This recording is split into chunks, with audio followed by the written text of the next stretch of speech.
Assalamualaikum warahmatullahi wabarakatuh. Halo semuanya, selamat berjumpa kembali sahabat-sahabat viewer dan subscriber channel Jagat Mistis. Kali ini saya akan membawakan sebuah kisah misteri dengan judul Aku jatuh cinta dengan tanteku yang sebenarnya sesosok sundel bolong. Saya ucapkan selamat mengikuti.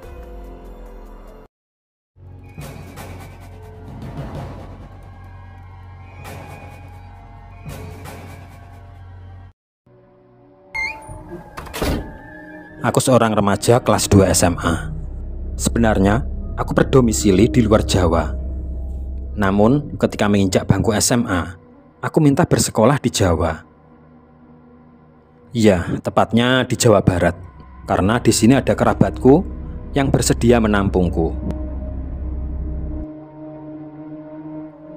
Di sekolahku, aku tertarik dengan salah satu temanku di kelas yang bernama Rini, tetapi aku sangat pemalu.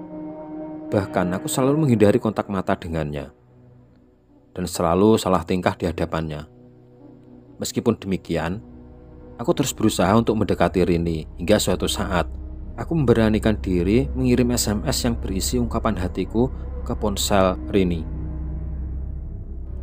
Aku berharap mendapat jawaban yang aku inginkan. Namun, apa yang aku dapatkan benar-benar di luar dugaanku. Bukannya membalas cintaku, justru Rini mempermalukanku di hadapan teman-teman sekelasku. Rini tidak serta-merta membalas SMS-ku, melainkan menyebarkannya ke semua ponsel teman-temannya, termasuk situs jaringan media sosial. Ejekan, hinaan, dan bulian juga tertawaan menghujam pada diriku. Pada keesokan harinya, aku tidak menyangka Rini akan berbuat seperti itu kepadaku. Dan lebih dari itu, ia juga ternyata sudah punya pacar yang jauh lebih tampan dan bertubuh atletis, seorang pemain basket yang bernama Tora. Dan ia sengaja datang ke kelasku hanya untuk menghinaku. Tak sekedar patah hati, aku merasa kecewa. Gadis pujaan hatiku telah mengkhianatiku. Aku pun meninggalkan kelas sambil menangis dan tidak hadir di sekolah selama seminggu. Sejak kejadian itu, aku menjadi benci terhadap semua orang yang pacaran. Setiap pasangan yang aku temui, selalu aku teriaki dengan kata-kata kasar dan kotor. Aku pun sering menghasut mereka dan mengatakan fitnah. Bukan hanya teman-teman sekolahku saja, aku juga membenci pasangan selebritis yang dipaparkan di televisi. Dan hingga akhir semester ketiga, aku benar-benar terisolasi. Tak ada seorang pun yang mau berteman denganku. Pada suatu hari di semester 4, ada sebuah pertandingan basket antar SMA digelar di gedung olahraga sekolahku. Dalam partai final tersebut, tim sekolahku yang berhasil melaju hingga final berlaga di pertandingan penentuan ini. Tentu saja, Tora, sang kartu as tim, bermain dengan performa maksimal dan disaksikan oleh Rini yang selalu mendukungnya dari tribun. Di hari itu, kegiatan belajar mengajar ditiadakan. Para siswa diwajibkan menonton dan mendukung tim basket sekolahnya sebagai pengganti kehadiran. Hal ini memaksaku untuk menonton meski aku sangat keberatan. Aku yang duduk sendiri di tribun timur itu sama sekali tidak menikmati pertandingan, melainkan gelisah dan kesal. Ketika teman-teman yang lain bersorak setiap kali Tora mencetak angka, aku malah mengutuknya dalam hati. Betapa besar kebencianku padanya, sampai aku menginginkan dirinya mati. Pertandingan mendekati puncak. Tora terus-menerus menebar decak kagum penonton dengan aksinya yang gemilang hingga membawa timnya menuju kemenangan mutlak. Di bangku penonton, aku semakin geram hingga tak sadar menggigit bibirku hingga berdarah. Saat itulah aku bertemu dengan seorang wanita misterius yang entah sejak kapan duduk di sampingku. Wanita itu sangat cantik dan anggun, dengan kulit putih dan rambut hitam panjang berkilau. Ya, sepertinya bukan salah satu siswi sekolahku, karena tidak mengenakan seragam sekolah.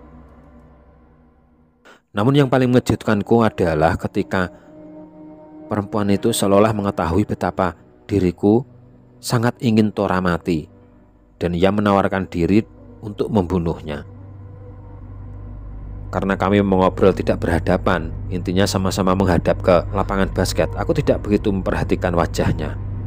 Ternyata dia adalah almarhum tanteku yang sudah meninggal setahun yang lalu. Sebut saja namanya Tante Vita. Tante Vita ini istri dari pamanku.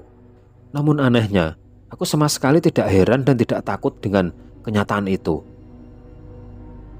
Meskipun sekarang aku sedang berbicara dengan sosok bukan manusia, namun itu bukanlah hal yang terlalu aku pikirkan, karena aku terlalu fokus dengan kebencianku kepada Tora dan Rini. Aku pun akhirnya tertarik dengan janji tanteku yang saat ini sudah menjadi kuntilanak. Namun ternyata kuntilanak itu yang tidak lain adalah Tante Vita itu sendiri. Ternyata dia dapat membaca reaksiku yang belum percaya padanya. Ia pun menantangku untuk menguji dirinya sendiri dengan menunjuk siapapun yang aku inginkan mati, siapapun dan dimanapun berada. Tertarik dengan ucapannya, aku pun penasaran. Aku pun menyebutkan nama, namun bukan Tora, melainkan seorang aktor selebritis terkenal yang dikabarkan sedang berhubungan dengan artis idolaku. Dan aku sangat tidak suka dengan hubungan tersebut. Setelah mendengar namanya, Tante Vita kemudian bangkit meninggalkanku. Setelah sebelumnya mengatakan memintaku untuk menemuinya besok di lapangan. Malam harinya aku mendapati berita yang sangat mengejutkan. Sebuah berita tentang terbunuhnya selebriti yang aku sebutkan sebelumnya kepada Tante Vita. Selebriti itu tewas mengenaskan oleh pelaku yang belum tertangkap dan teridentifikasi. Jika benar, maka mungkin dialah orang yang aku butuhkan saat ini. Keesokan harinya aku menemui Tante Vita di tempat dan waktu yang sama seperti yang telah dijanjikan sebelumnya. Di sana aku bertemu dengannya. Ia kemudian menyodorkan sebuah kotak kepadaku. Sebuah kotak bukti bahwa dia telah melaksanakan tugasnya. Aku terkejut bukan main saat membuka dan menemukan isinya adalah telinga. Saking kaget dan jijiknya, hingga potongan telinga itu jatuh ke tanah. Aku hampir tidak percaya Tante Vita benar-benar membunuh sang selebritis. Aku tak bisa memungkiri bukti di depanku.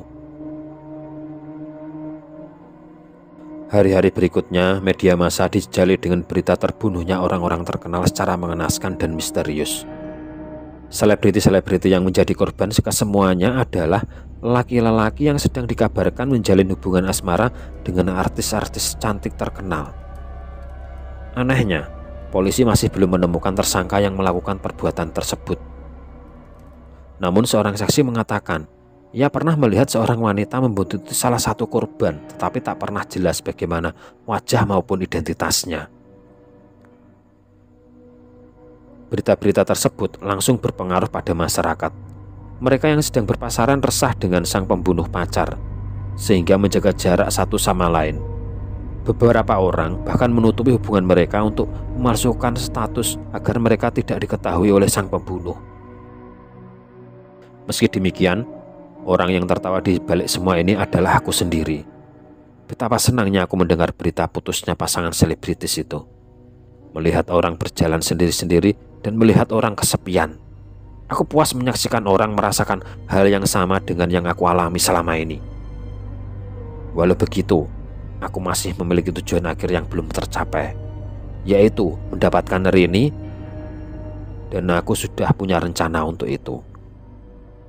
Seminggu setelah menyeruaknya kasus misterius itu, tak ada lagi kasus pembunuhan yang terjadi. Masyarakat menganggap membunuh pacar bukan lagi ancaman, dan mereka kembali pada kekasihnya masing-masing, meski beberapa orang masih ketakutan. Saat itulah aku kembali menemui Tante Vita di tempat biasa. Kali ini aku menyodorkan nama yang telah berada dalam benakku sejak awal, yaitu Tora. Untuk yang kesekian kalinya, Tante Vita atau sang kuntilanak itu melaksanakan tugasnya dengan baik. Pada keesokan harinya, sekolah gempar atas berita terbunuhnya sah pahlawan basket sekolah di rumahnya. Kejadian ini membuat shock semua sahabatnya, terutama para siswi penggemarnya dan tentu saja Rini itu sendiri. Teman-temannya berusaha menghiburnya, tapi belum juga berhasil. Mereka khawatir kalau Rini akan kehilangan seluruh keceriaannya. Bahkan Rini sempat pingsan saat pertama kali mendengar kabar tersebut. Di sisi lain, aku bagaikan di atas angin. Aku gembira dan tertawa terbahak-bahak. Betapa senangnya aku, karena musuh yang selama ini membakar hatiku kini telah tiada. Sekarang yang aku inginkan adalah merebut kembali Rini, dan itu membutuhkan waktu yang tepat. Aku sangat berterima kasih kepada kuntilanak Tante Vita. Mungkin itu adalah permintaan terakhirku padanya. Namun tak menutup kemungkinan aku akan menemuinya lagi suatu saat nanti. Beberapa hari telah berlalu sejak kematian Tora, tetapi awan duka masih belum berlalu dari hati Rini. Setiap hari ia semakin murung, pendiam, dan jarang tersenyum. Ia masih terpukul dengan kematian orang yang sangat dicintainya itu. Di saat yang sama, aku melihat situasi ini sebagai peluang. Pada suatu kesempatan, aku berhasil berduaan dengan Rini karena tugas sekolah. Tak seperti diriku yang dulu, sekarang aku lebih berani melakukan pendekatan kepada Rini. Segala ucapan-ucapan manis dan motivasi aku luncurkan kepada anak itu sampai berujung pada permintaan untuk menjadi pacarnya. Ternyata semua berjalan melebihi dugaanku. Rini dengan mudahnya menyetujui permintaanku tanpa keberatan sama sekali. Sejak saat itu, aku dan Rini berpacaran. Aku bahagia karena apa yang aku inginkan sejak dulu akhirnya terwujud. Kenyataan kalau aku berpacaran dengan Rini benar-benar disambut reaksi yang negatif oleh teman-temanku. Mereka menilai aku adalah seorang lelaki yang licik, memanfaatkan keadaan. Namun walaupun demikian, aku berusaha untuk mengabaikan semuanya. Sementara itu, keadaan sebaliknya justru dialami oleh Rini. Setelah dia berpacaran denganku, ternyata tidak serta mengembalikan kebahagiaannya. Ia masih murung dan depresi. Aku terus berusaha untuk menghiburnya, tapi tidak juga membuahkan hasil. Bayang-bayang Tora masih belum bisa lepas dari Rini. Bahkan aku bisa menilai bahwa senyum yang tersungging di wajahnya adalah palsu.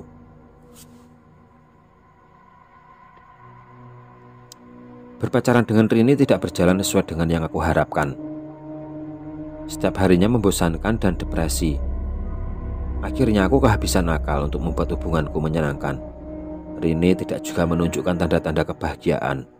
Ketika semua harapan tak tersisa, akhirnya kami pun putus. Aku sangat kecewa dan menyesal. Juga gelisah uring-uringan, mulai menyalahkan diriku sendiri. Aku semakin kesepian dan depresi. Sampai pada akhirnya aku kembali berjalan menuju ke belakang gedung. Aku berharap Tante Vita masih di sana. Sesuai dengan janjinya bahwa ia akan selalu ada jika aku membutuhkannya. Hal yang ditanyakan Tante Vita saat pertama kali berjumpa setelah sekian lama adalah, siapa yang akan dibunuh selanjutnya? Tapi aku tidak datang untuk itu. Aku itu hanya menginginkan seseorang menemaniku dan mendengar keluh kesahku. Tante Vita yang memiliki kepribadian misterius bersedia mendengar curahan hatiku yang entah bagaimana berujung pada permintaanku kepada Tante Vita agar dia mau menjadi kekasihku. Tante Vita sedikit terkejut. Perempuan itu mengingatkan resiko yang akan menimpa aku apabila aku jatuh cinta kepadanya. Tapi aku tampak tidak peduli. Aku katakan kepada dirinya lebih baik mati daripada hidup kesepian.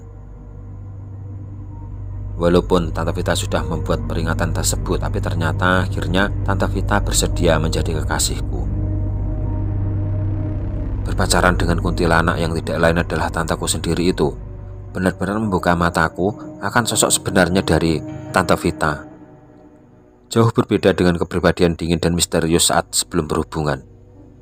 Tante Vita menunjukkan sifat ceria, suportif, optimis, dan hangat. Sebuah kepribadian pasangan yang selama ini aku dambakan.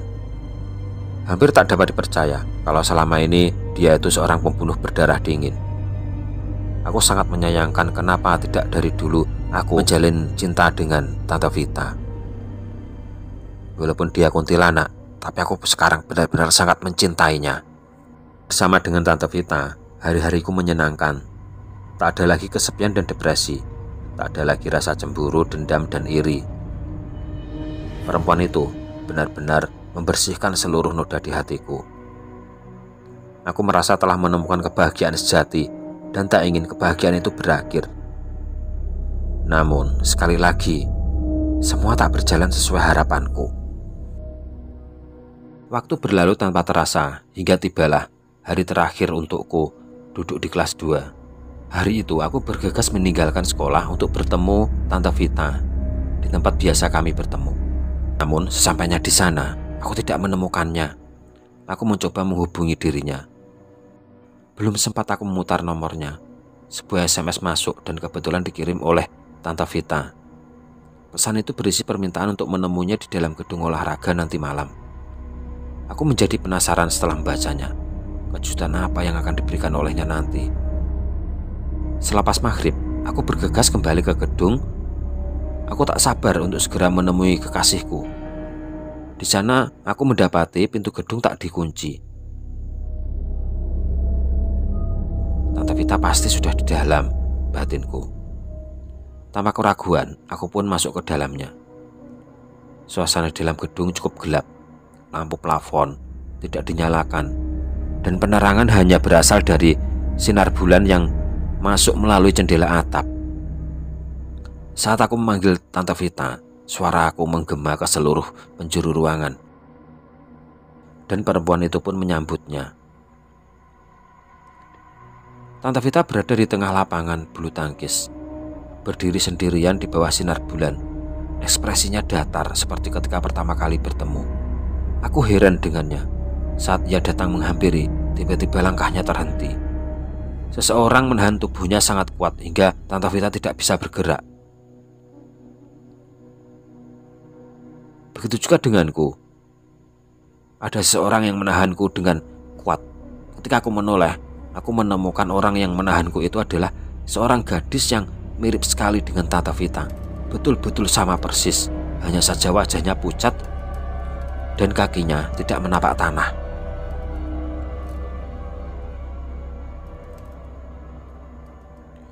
Perempuan itu kemudian berkata, "Aku ingin telingamu."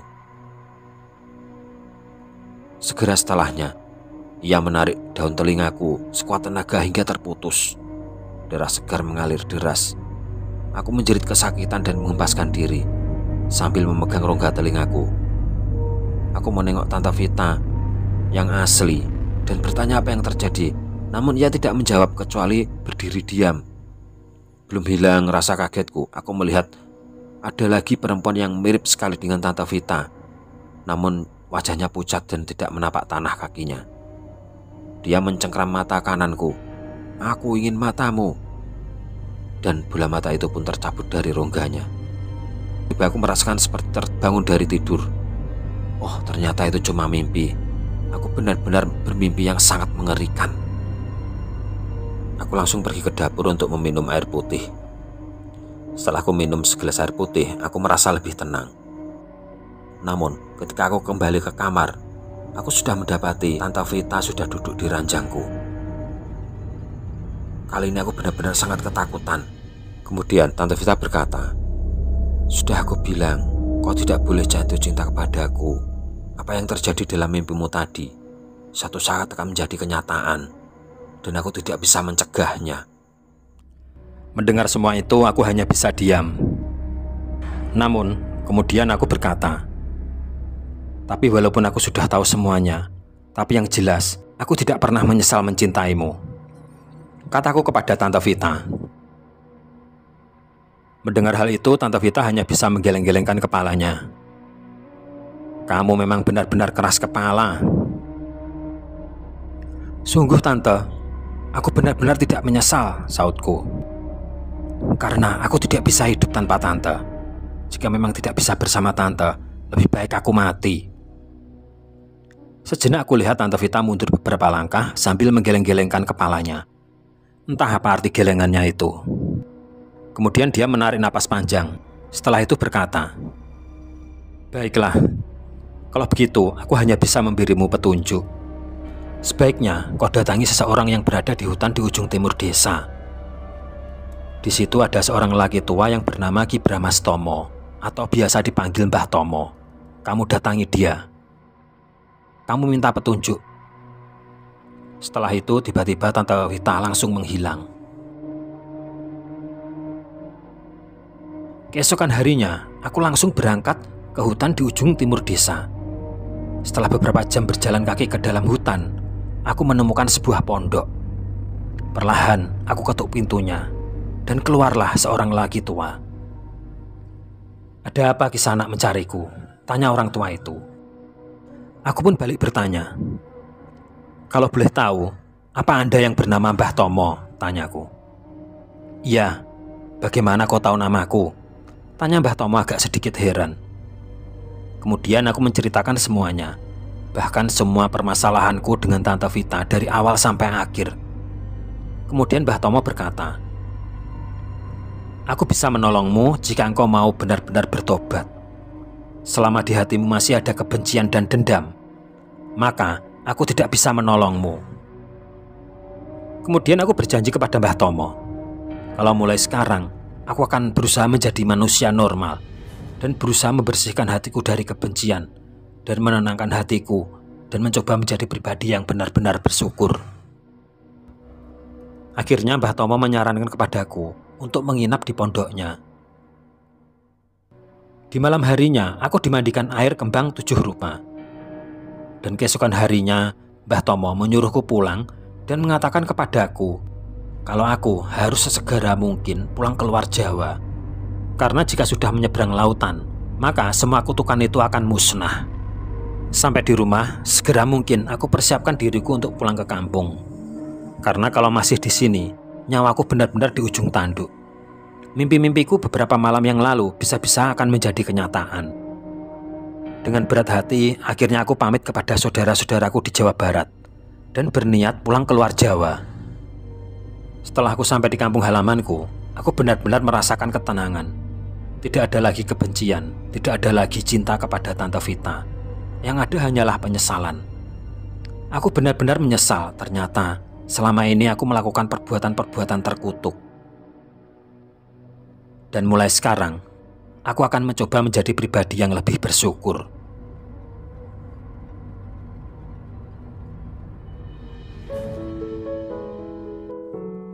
Dan akhirnya cerita ini selesai sampai di sini. Terima kasih untuk teman-teman semua yang sudah menyimak video kami kali ini.